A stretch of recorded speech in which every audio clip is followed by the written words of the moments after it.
नमस्कार मित्रांनो, welcome to our journey to become the industry ready professional and show our professional impact on our career growth. Yesterday and day before yesterday, or rather I would say in previous session and the session before that, we saw present tense and past tense. What is the importance? How to make the structures of the sentences and how we can build trust, how can establish our personality using present tense and past tense. But the journey of this demystifying tenses can be completed only with future tense. Now, what is the use of future tense? Many times in our industry setting or in our college life or in our personal life, we must share some commitments to the listeners. आणि बऱ्याचदा आपल्याला forecasting करावं लागतं. Forecasting म्हणजे काय? मी नेहमी मजेत म्हणतो, विनोदानं म्हणतो मी, की आपण हवामान खात्यात नोकरीला लागलं पाहिजे. Because if they forecast today there will be heavy rains in your area आणि नाही झाला पाऊस, समजा नाहीच झाला पाऊस, तर कोणी जाऊन त्यांची कॉलर पकडत नाही तुमचं फोरकास्टिंग चुकलंय म्हणून. बरोबर ना? म्हणजे याला म्हणतात फोरकास्टिंग, की आपल्याला त्यांच्या अर्थानं नका घेऊ, एक विनोद म्हणून सांगितला फक्त, पण आपल्याला पण फोरकास्टिंग करावं लागतं. प्रत्येक क्वार्टर टू क्वार्टर फोरकास्टिंग असतं. बिझनेस इयर सुरू होतं आपलं एप्रिल पासून. April, May, June first quarter, June, जुलै, August, September second, October, November, December third आणि Jan, Feb, March fourth quarter. मग असं प्रत्येक क्वार्टरचं आपल्याला फोरकास्टिंग करावं लागतं. मग हे फोरकास्टिंग म्हणजे काय आहे? Future tense, right? कमिटमेंट करायचे. कमिटमेंट म्हणजे काय? मी नीट वागणार, I will behave myself, म्हणजे काय? कमिटमेंट आहे. भविष्यकाळ म्हणजे फक्त फ्युचर टेन्सचा उपयोग कशा पद्धतीने आपण करणार आहोत हे आपण आज या सेशन मध्ये शिकायचं. ओके? आणि प्रत्येक गोष्ट to the point with 100% clarity आपण कन्वे करायला शिकायचं आहे. म्हणून आता आपण हे सेशन 4 विभागांमध्ये डिवाइड केलेलं आहे. जसं आपण नेहमी म्हणतो की आपलं एक पॅकेजिंग असतं. तर आजच्या एंड ऑफ द डे ला आपल्याला काय पार्सल मिळणार आहे, तर त्या पार्सलचं जे काही पॅकिंग आहे ते हे अजेंडा या स्लाइड मध्ये असतं. तर आपण पहिल्यांदा बघणार आहोत फ्युचर टेन्स बेसिक्स. आपण प्रेझेंट आणि पास्ट टेन्स सिम्प्लिफाईड करून कसा वापरायचा हे शिकलेलो. आपण आज बघणार आहोत की फ्युचर कसं आपण सिम्प्लिफाईड करून कन्फर्म, क्लिअर, कन्वे करू शकतो. त्याच्यानंतर बघणार आहोत आपण कमिटिंग टू डेडलाईन्स, त्याच्यानंतर डिस्क्रायबिंग द नेक्स्ट ऍक्शन्स आणि फायनली प्रोफेशनल फोरकास्टिंग आणि सगळ्यात महत्वाचं म्हणजे सगळ्यात शेवटी आपल्याला आपले daily task. Right? So without any further adieu, let's go into the future. आज थोडं ड्रॅमॅटिक झालं ना. Let's go into the future. मला पण आवडलं. वा. Why this skill changes everything. Future मध्ये आपण काय ऍक्टिव्हिटीज करणार आहोत, काय आपला नेक्स्ट ऍक्शन प्लॅन आहे, हे फार महत्वाचं असतं. कारण पास्ट आपण बदलू शकत नाही. प्रेझेंट आपण आता इथे अवेलेबल आहोत, आणि फ्युचर जे कुणीच बघितलेलं नाहीये. मग आज जर तुम्ही युट्यूबवर सर्च केलं किंवा फेसबुकवर सर्च केलं, माइंडसेट ट्रेनिंग अशा प्रकारचा एखादा कीवर्ड तुम्ही सर्च केलात, तर त्याच्यामध्ये फ्युचर बद्दल पॉझिटिव्ह कसं राहायचं हे शिकवलं जातं.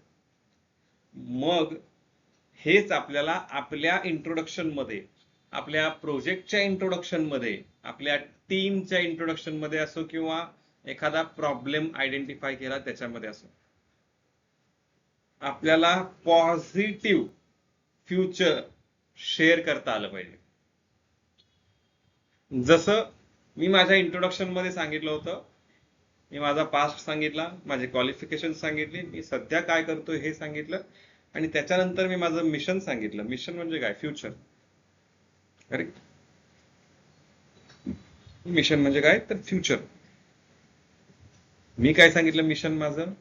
माझं मिशन आहे की मी 1 लाख स्टुडंट्सना कम्युनिकेशन करण्यासाठी सक्षम बनवणार आहे. Are you getting my point? मग हे जे काही आपण फ्युचर सांगू, याच्यावर आपला what I can say, if it is an interview, जर आपला future vision, future mission clearly आपण कन्वे केला इंटरव्ह्यूअरला, तर based on past history of yours, your current role and responsibilities, आणि तुमचा फ्युचरचा जो काही तुम्ही मिशन किंवा विजन तुमचं सांगताय, ह्याच्या बेसिसवरती तुमचं पॅकेज ठरतं. सिमिलर वे तुमचा एखादा क्लायंट असेल नवीन, तो नवीन क्लायंट आल्यानंतर सुद्धा त्याला कंपनीची आपण हिस्ट्री सांगितली, आता कंपनी कुठल्या प्रोजेक्टवर काम करते हे सांगितलं, पण जे काम केलेले आहेत, जे काम करतो आहे, ह्याच्यापेक्षा सुद्धा नवीन इनोव्हेशन करण्याचं काम कंपनीचं चालू आहे हे सुद्धा सांगता आलं पाहिजे. आजपर्यंत आम्ही अशा पद्धतीने ऑटोमेशन केलेलं आहे, पण फ्युचरमध्ये आम्ही अशा पद्धतीचं ऑटोमेशन सुद्धा प्लॅन करत आहोत. समोरचा क्लायंट विचार करतो की हे पारंपरिकरित्या चालू आलेलं काम करत नाहीयेत, तर यांचं भविष्याकडे बघण्याचा जो काही दृष्टिकोन आहे तो वेगळा आहे. मग आपल्याला हे कम्युनिकेट करता आलं पाहिजे. आपली कॉम्पिटन्सी आपण सांगितली, आपली रिलायबिलिटी आपण सांगितली, आपलं लिडरशिप पोटेन्शियल सांगितलं, पण हे सगळं सांगताना त्या पिचमध्ये, त्या पिचच्या शेवटी एक फुल स्टॉप कधी लागतो, तर जेव्हा आपण आपलं फ्युचर प्लॅन क्लिअरली कन्वे करतो. कारण फ्युचर प्लॅन जर क्लिअरली कन्वेड नसेल, तर तुम्ही सांगितलेल्या ज्या पास्ट मधल्या गोष्टी आहेत, जे तुम्ही प्रेझेंट मधलं सांगताय, ह्याची रिलायबिलिटी कमी होते. तुमच्यामध्ये पोटेन्शियल असलं तरी सुद्धा समोरचा माणूस जजमेंट करण्यात चुकू शकतो. कारण प्रत्येकाला पॉझिटिव्ह माइंडसेट असलेली व्यक्ती त्याच्या कामासाठी हवी असते. आणि पॉझिटिव्ह माइंडसेट कधी दिसतो, तर पॉझिटिव्ह माइंडसेटने आपण पास्ट मध्ये बरीच कामं केली आहेत. पॉझिटिव्हली प्रोएक्टिव्हली आपण along with our technical skills, soft skills साठी सुद्धा आपण एफर्ट्स घेतलेले आहेत. पण फ्युचरमध्ये हे सॉफ्ट स्किल आपण कशा पद्धतीने वापरणार आहोत, फ्युचरमध्ये ह्या सॉफ्ट स्किलच्या पुढच्या लेवलला आपण कशा पद्धतीनं जाणार आहोत, हे आपल्याला सांगता आलं पाहिजे. म्हणून आपण हॅव्हिंग अ प्लॅन आणि कम्युनिकेटिंग इट पॉवरफुली याच्यामधला जो गॅप आहे तो ब्रिज करायचा आज प्रयत्न करणार आहे. हॅव्हिंग अ प्लॅन म्हणजे मी आता तुम्हाला म्हटलं की तुमच्याकडे पोटेन्शियल आहे, तुम्ही लिडरशिपचे स्किल्स तुमच्याकडे आहेत, पण तुम्हाला ते कन्व्हे नाही करता आले की फ्युचरमध्ये तुम्ही लिडरशिपचा वापर कशा पद्धतीने करणार आहात हे तुम्हाला का क्लिअरली कन्व्हे नाही करता आलं तर तुमच्याकडे जी अपॉर्च्युनिटी येणार होती ती अलगद निघून जाईल. तुमचा पास्ट बेस्ट आहे, तुमचा प्रेझेंट परफेक्ट आहे, पण जर फ्युचर बद्दल तुमचा विचार नसेल, तर तुम्ही फ्युचर बद्दल परफेक्ट प्लॅनिंग केलं नसेल, तुम्ही ते परफेक्ट प्लॅनिंग कन्व्हे करू शकत नसाल, तर you will miss the opportunity silently. See,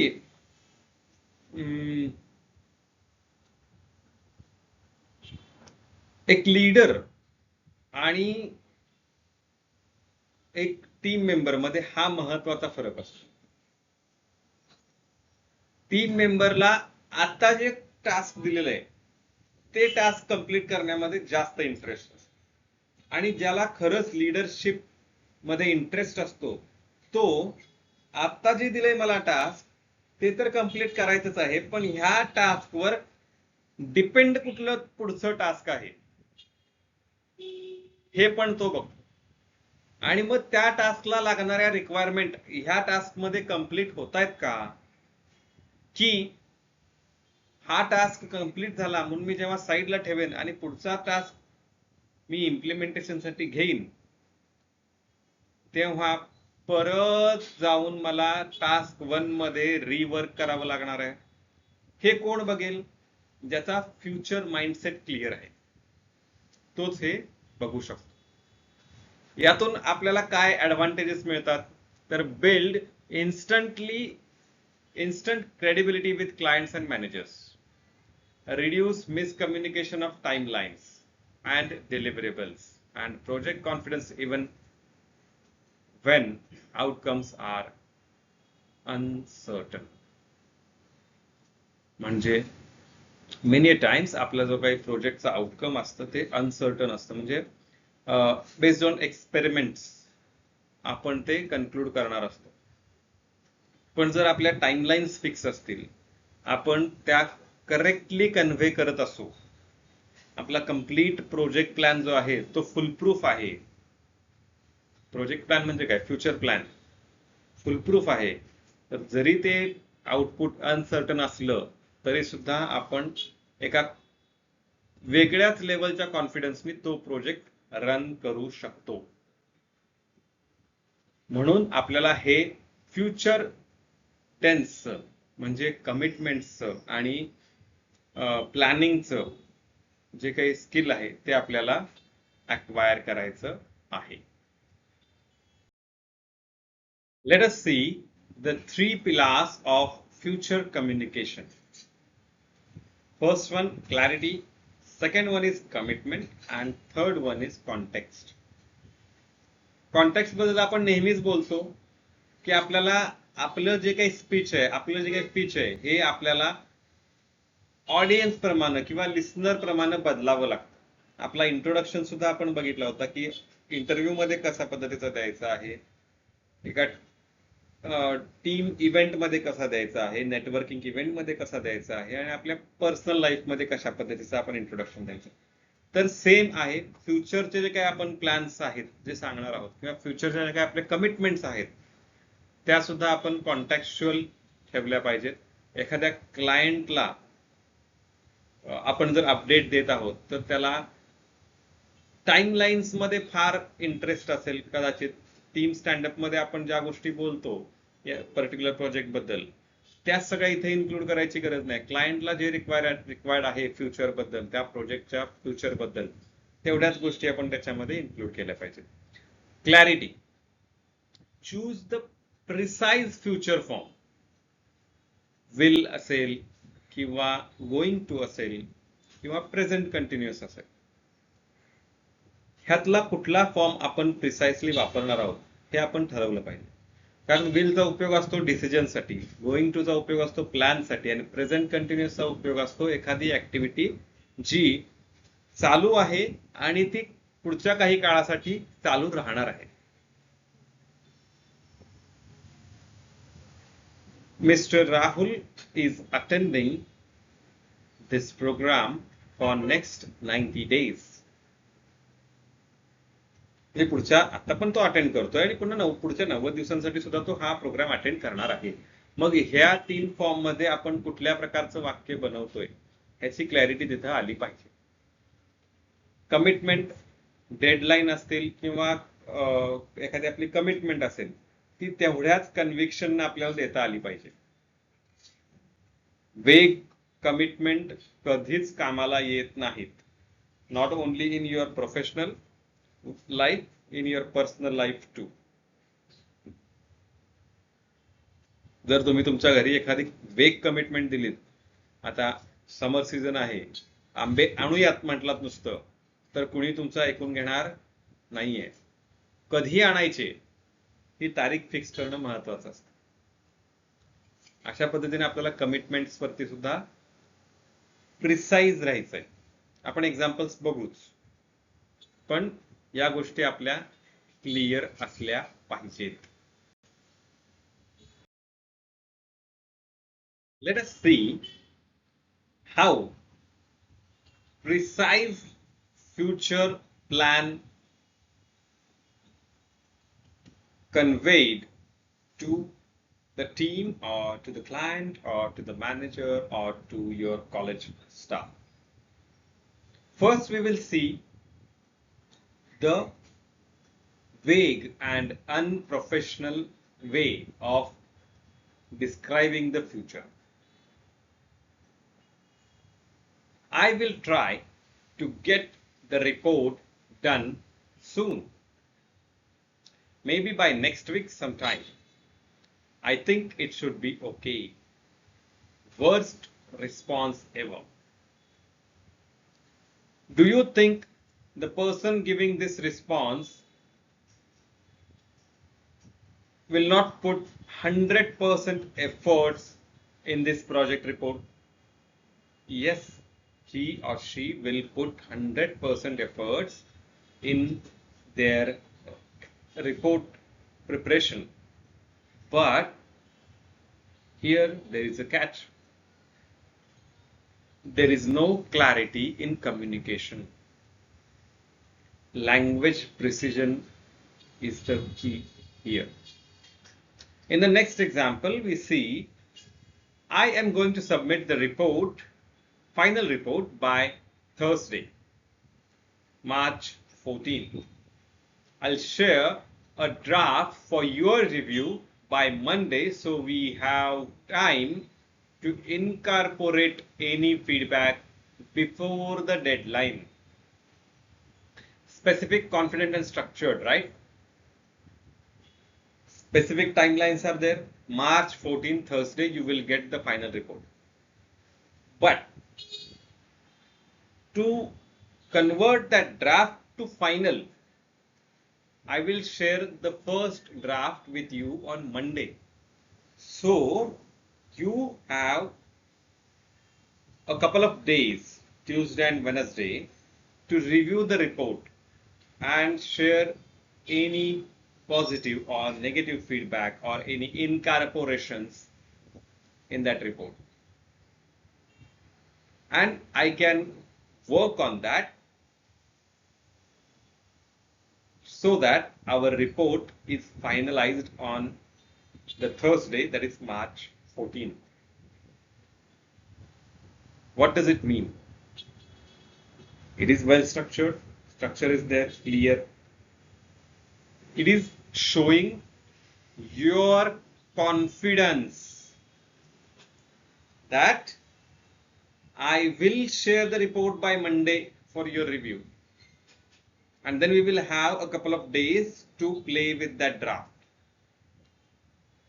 If you are that confident, the next person, whoever it is, will adjust his calendar of Monday. He will keep some time to review your report in his schedule, because he knew that today I'll get the report for review. He will spare some time from his schedule for your report, because he is also now feeling confident that this report is going to be finished by the Thursday. And so here there is no question about the efforts put by the individual. Here there is question of language precision. How we convey our plan is the question, right? So with that saying, I hope every one of you have heard me clearly. Now, if you go into the industry, there are many types of people. What do you mean by that? एक phrase असते इंडस्ट्रीमध्ये तुम्ही गेल्यानंतर, बनके रहो पगला काम करेगा अगला. आणि जाऊन जबाबदारी घेऊ नको काही, आणि स्पेसिफिक टाइमलाइन तर अजिबात देऊ नको. Why they are saying this? Because if you give the timeline, if you meet that timeline, their value will be reduced. So when you enter the industry, there will be thousands of people who will tell you this, but stick to your ethical professionalism. Whenever somebody asks you to do something, don't give the vague timeline also. If you know the subject, if you know it can be done within this particular time, then only give the timeline. Otherwise, if you have heard this topic for the first time, you can simply say, thank you so much, sir, for considering me for this report or for this project. Please give me a couple of hours to go through the depth of the project and define the timelines. And always, while defining the timelines, keep some buffer days in the timeline. Why I am saying this? In this example, you can see that, right? I could have shared the report on final report on 14th with the manager, right? But what I did, I kept 2 days buffer. I know my report will not have much corrections, or the manager might not give much recommendations to change in the report. So if the report is reviewed on Monday, there might be some small suggestions, or there will be no suggestions, and the final report can be submitted before 14. We have 2 days buffer here. So whenever you are giving, and the buffer should also be proactive buffer. Vague buffer won't work. आता विचारलंय म्हणून सांगायचं नाही, एक महिना लागेल sir. एक महिना कशाचा? Your plan must be foolproof. You must define the timelines by studying the subject. With that saying, let's move to the next slide. After listening to the instructions about this slide, pause the video and complete this task in next 15 minutes. Immediate application locks in learning. See, there is a difference in homework or home assignment and quick assignment. Why I am saying every time, pause the video, implement the action, read the instructions, implement the action, and then continue the session till end. Because immediate action or immediate implementation of the learning will help your subconscious mind to remember all the learning. And so this is the quick action time. Pause the video, complete the task, and then continue to the next slide. So what is the quick implementation task? Write 3 future statements using each of 3 future forms: will, going to, and present continuous. Write 1 professional statement about your actual upcoming week. Be specific, include dates, names, or deliverables. The statement must be clear and concise, right? Then record yourself. Record all 3 statements. Allow recording, right? मोठ्याने बोलायचं आहे आपल्याला. Listen back critically. Do you sound confident? आपल्याला पूर्ण review करायचा आहे, पूर्ण analysis करायचं आहे आपल्या रेकॉर्डिंगचं. आणि जर त्यातून तुम्हाला कॉन्फिडेंट वाटलं तर you are on the growth journey. जर तुम्ही हेजिटेट करत असाल तर you must work on your mindset shift. आणि send one real message. Take one of those statements and send it as a real email or Slack message or text to any friend or in the WhatsApp community, so that everyone available in the community will see that somebody is taking actions, right? Because there is a lack of action taking ability in each one of us. If you take action, others will take. So I request every one of you to start taking action, right? Please pause the video, go ahead, implement this task, and come back to continue on the next slide. I hope everyone has implemented the quick action task, and here are 5 tasks as homework assignment for you. And these tasks are not for today only.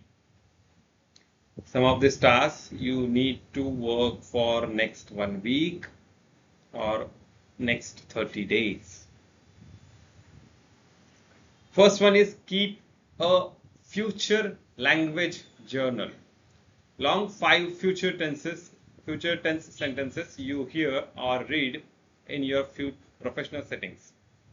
तुम्ही तुमच्या कॉलेजमध्ये असाल, ऑफिसमध्ये असाल, तुम्ही जेव्हा बाकीच्या माणसांना बोलताना ऐकता त्यामध्ये कुठल्या प्रकारची ती लोक वाक्य बोलतात फ्युचर बद्दल, ही आपण नोट करून ठेवायची. रोज 5 किमान.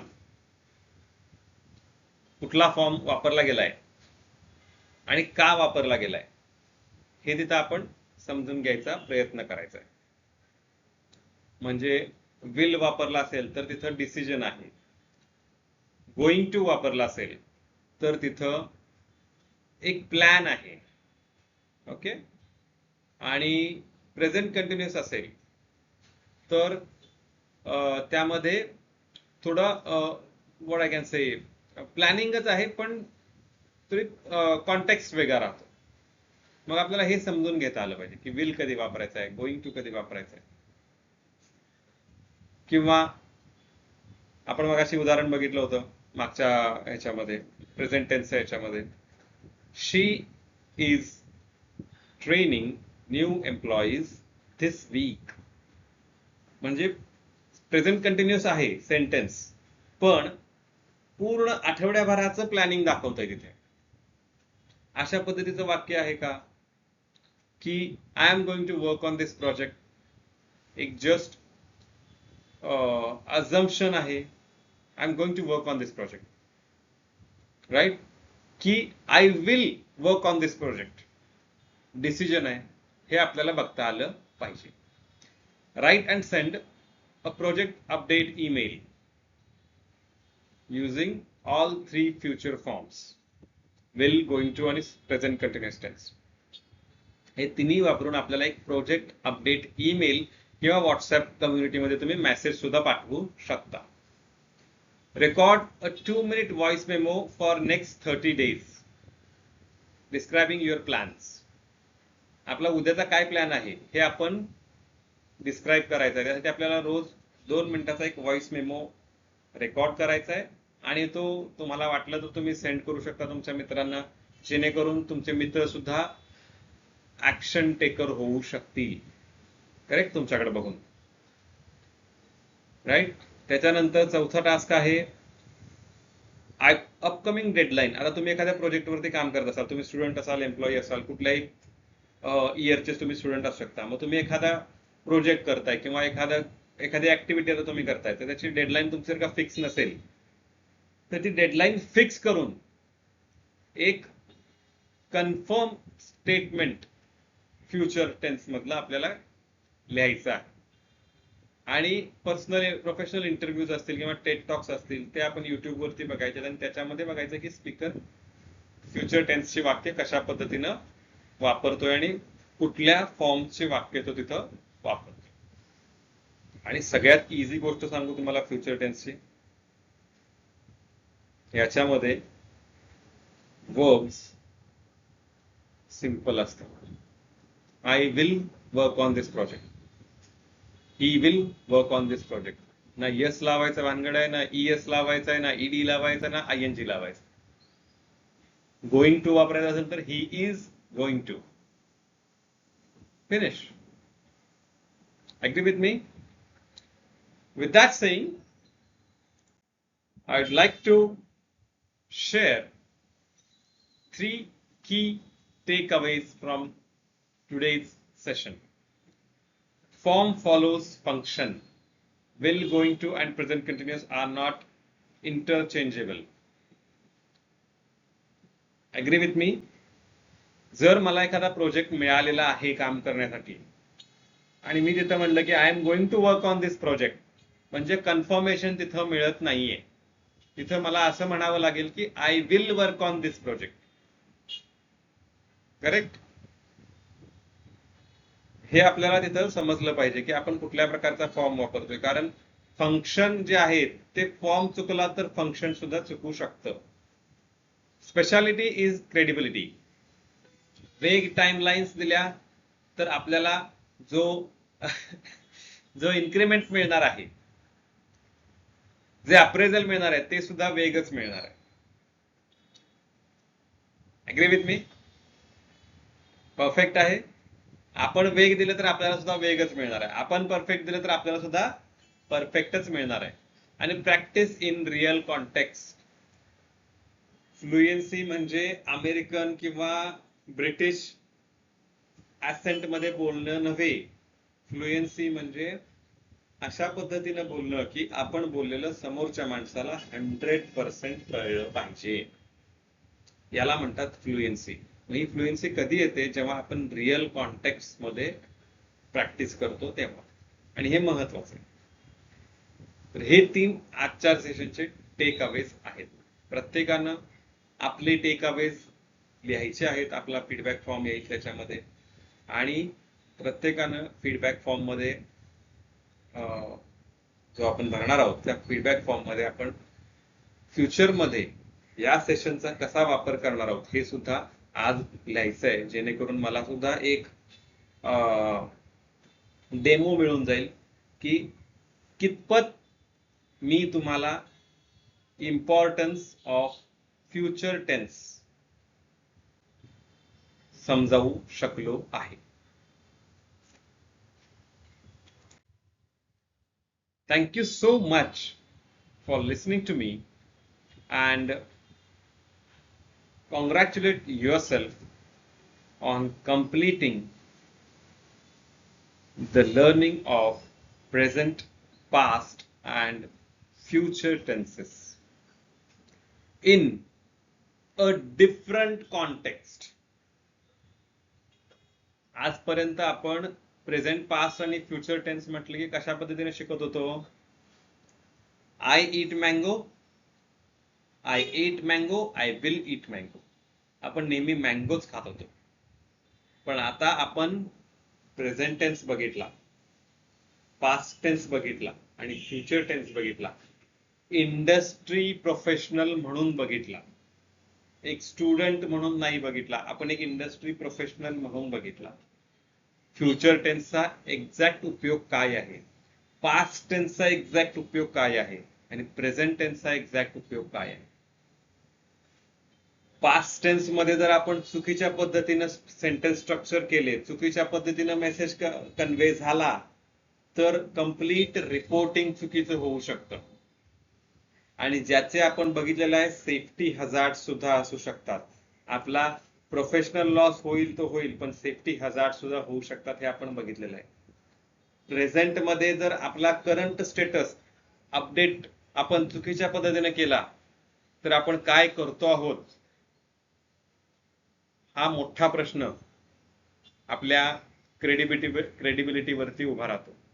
आणि फ्युचर टेन्स मध्ये आपण बघितलं की आपण कशा पद्धतीनं कमिटमेंट करायची आहे, आपण कशा पद्धतीनं फ्युचरचे प्लॅन्स शेअर करायचे आहेत, जेणेकरून आपण लास्ट स्लाइड मध्ये बघितलं आपल्याला सुद्धा तशाच पद्धतीचे रिटर्न्स मिळतील. जर आपण वेग कमिटमेंट केल्या आपलं इन्क्रीमेंट सुद्धा वेग होणार आहे. करेक्ट? म्हणून congratulate yourself, clap for yourself, and